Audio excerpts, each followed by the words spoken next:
The 6th of April, 1941. With hundreds of Luftwaffe fighters dropping bombs on Belgrade, Nazi Germany, under the codename Operation Retribution, starts the invasion of Yugoslavia. Hitler sees Yugoslavia as a potential threat to the southern flank of his planned attack on the Soviet Union and wants to secure crucial supply routes for German forces in the Balkans and southeastern Europe. 19 German divisions supported by additional Italian, Hungarian, and Bulgarian troops conquer the country in 11 days. On the 10th of April, 1941, before the surrender of the Yugoslav army, the Germans and the Italians endorsed the proclamation of a so-called Independent State of Croatia by the fanatically nationalist, fascist, separatist, and terrorist Ustaša organization. After seizing power, the Ustaša authorities erect numerous concentration camps in Croatia, in which they will isolate and murder Jews, Serbs, Roma, and other non-Catholic minorities, as well as Croatian political and religious opponents of the regime.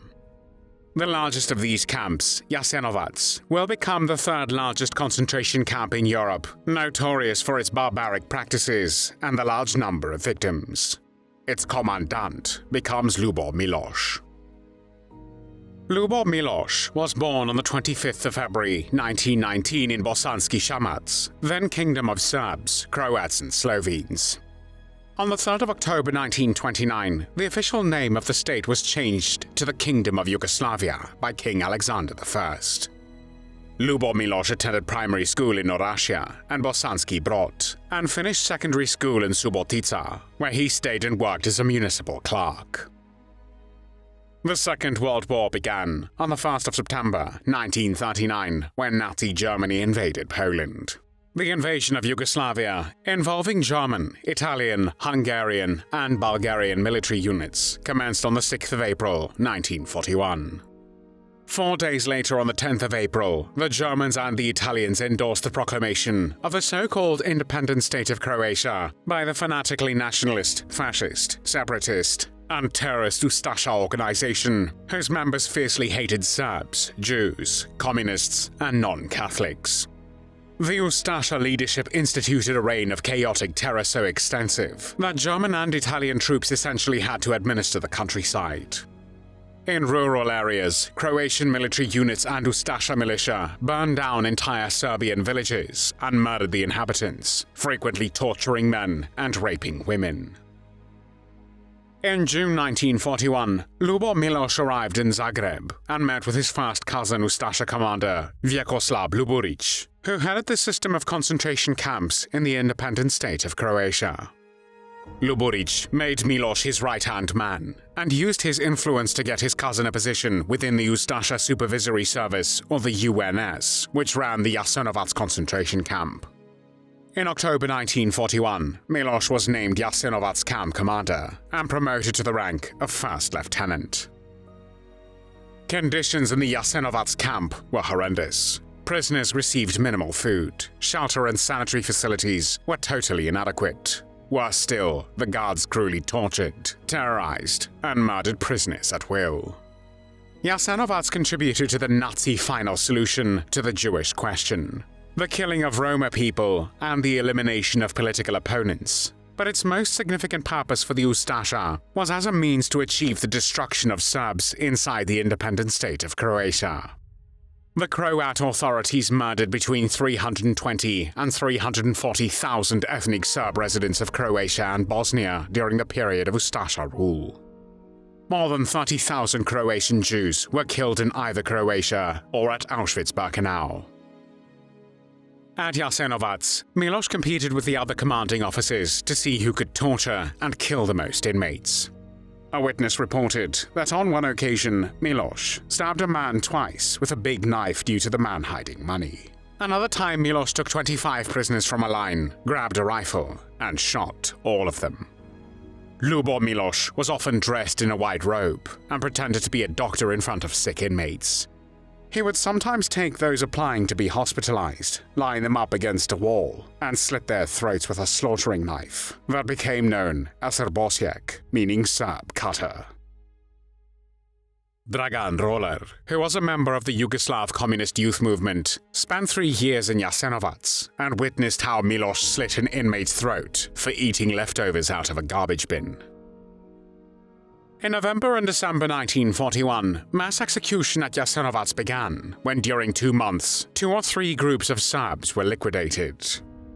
To kill the victims, Ljubo Miloš and other members of the Jasenovac camp used not only pistols, but also axes and hammers. The victims were all sick, weak, and unfit for work, and they were murdered on the order of Ustaša commander Vjekoslav Luburić, Ljubo Miloš's cousin. After the war, Milos gave the following testimony. People arrived by train or by foot. They were children and women, several tens of thousands. When they came, they had to run to the camp, tied up, and in front of the entrance. They were ordered to sit down. They were kept so until the evening, when they were liquidated by Master Miroslav Filipović, a former Franciscan friar and Catholic priest, who was nicknamed Master for his ability to kill.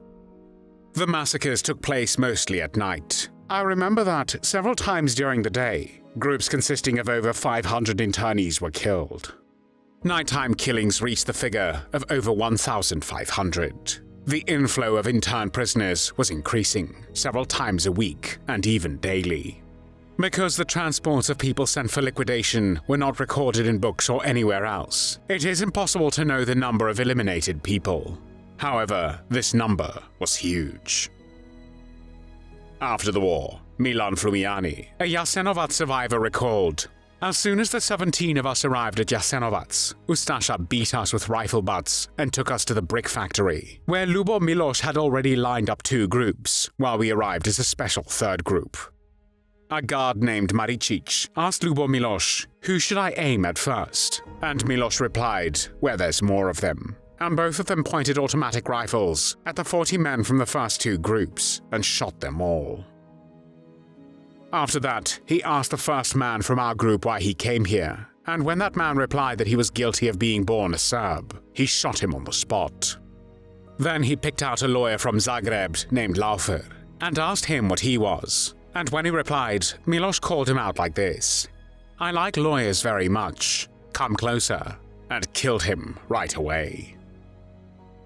At Jasenovac, Ljubo Miloš was personally responsible for the safety of Croatian politician Vlatko Maček during his imprisonment from the 15th of October 1941 to the 15th of March 1942. Before going to bed, Maček, seeing Miloš, always made the sign of the cross and once asked him if he feared God's punishment for the atrocities he was committing in the camp. Miloš replied, "Say nothing to me. I know I will burn in hell for what I have done. But I will burn for Croatia." At Jasenovac, Milos also raised a wolfhound and trained it to assault inmates. In the summer of 1942, thousands of Serbian children were taken out of the Stara Gradiška, which was the sub-camp of Jasenovac, and killed on the right bank of the Sava River. To save ammunition, the Croatian soldiers killed the Serbian children with hammers, calling this kind of killing hammering. Small children died immediately, but older children were beaten at the common grave with smaller hammers, which did not cause an instant death, but made them die in terrible agony. All this was done intentionally, because from the very beginning all the camps, including Jasenovac, followed the order of the Ustašan leader Ante Pavelić, which said, "The victim should be dying as long as possible." During the summer of 1942, Milos traveled to Italy to complete a law enforcement course in Turin, but returned to the Independent State of Croatia after only 10 days. In September, he returned to Jasenovac and assumed the role of assistant camp commander. In October 1942, troops under Milos's command raided several villages near Jasenovac, looted countless homes, arrested hundreds of Serb peasants, and deported them to the camps. Between its establishment in 1941 and its evacuation in April 1945, Croat authorities murdered between 77 and 100,000 people at Jasenovac. Many of them were shot at the nearby killing sites of Granik and Gradina. In January 1943, Milos joined the Croatian Home Guard and was stationed in the city of Mostar. He returned to Zagreb in April 1943, where he remained until spring the following year. In September 1944, he was named commander of Lepoglava prison.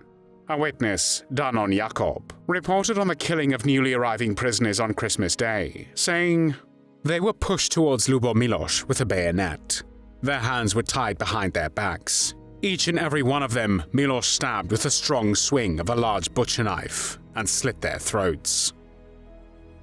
By the end of World War II, Miloš had attained the rank of major. At the beginning of May 1945, he fled Yugoslavia and withdrew through Austria to Allied-controlled northern Italy. However, he soon returned to Austria and established links with Croatian emigres there.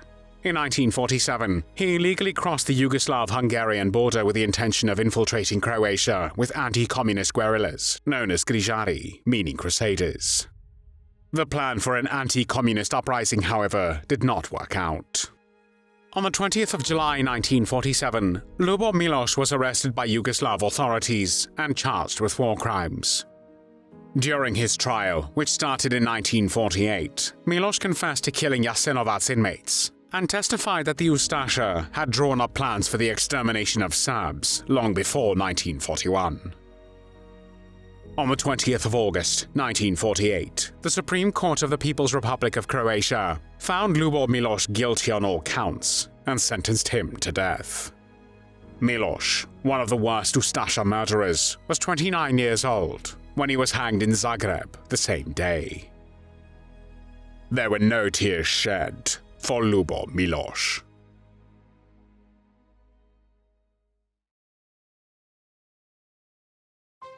Thanks for watching the World History Channel.